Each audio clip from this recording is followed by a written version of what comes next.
what to look for and guard yourself against. Misshapen monsters. Reaction of law enforcement officials is one of complete bewilderment at this hour. So far, we have been unable to determine that any kind of organized investigation is yet underway.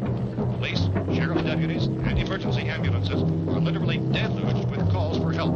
The scene can best be described as mayhem. Mayors of Pittsburgh, Philadelphia, and Miami, along with the governors of several eastern and midwestern states, have indicated the National Guard may be mobilized at any moment, but that has not happened as yet. The only advice our reporters have been able to get from official sources is for private citizens to stay in their homes behind locked doors. Do not venture outside for any reason until the nature of this crisis has been determined and until we can advise what course of action to take. Keep listening to radio and TV for any special instructions as this crisis develops further. Thousands of office and factory workers are being urged to stay at their places of employment, not to make any attempt to get to their homes. However, in spite of this urging and warning, streets and highways are packed with frantic people trying to reach their families or apparently to flee just anywhere. We repeat, the safest course of action at this time is simply to stay where you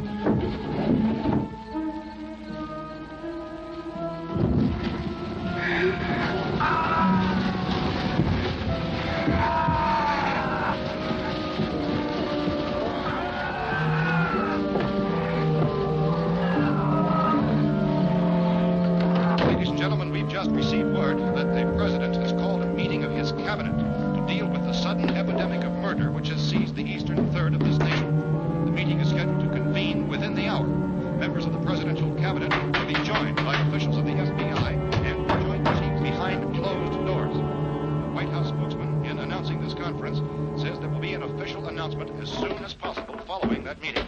This is the latest dispatch just received in our newsroom. Latest word also from National Press Services in Washington, D.C. now tells us that the emergency presidential conference, which we've just mentioned, will include high-ranking scientists from the National Aeronautics and Space Administration. That's the extent of this latest bulletin. Repeating, members of his cabinet, the FBI, the Joint Chiefs of Staff, and scientists from NASA within the hour. All radio and TV stations throughout this part of the country, including the one to which you were listening, have joined their facilities in an emergency network to bring you this news as it develops.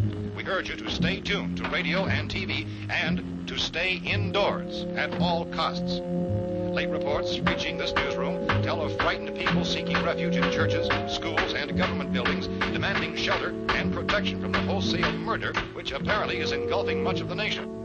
Law enforcement officials are at a loss to explain or, even at this hour, even to theorize about the reasons for this wave of murder.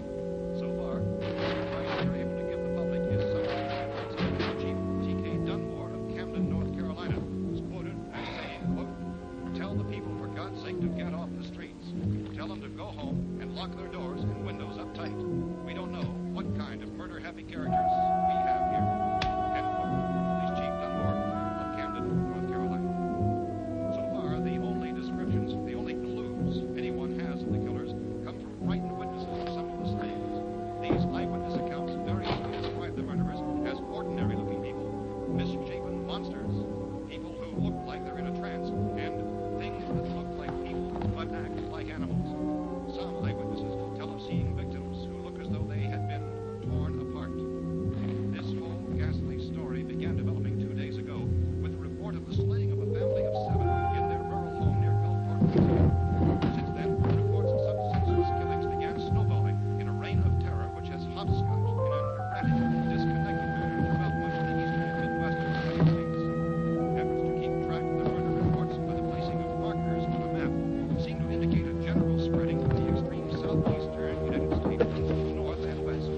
Our newsmen have been on the telephone talking with officials in other cities and have determined that none of this kind of mass murder has yet been reported west of the Mississippi River, except in the extreme southeastern portion of Texas. Similar killings have been reported around the Houston and Galveston areas, but nothing like the... I found a gun and some bullets out there. It was only late yesterday and when these. it became clear we were facing some kind of national emergency.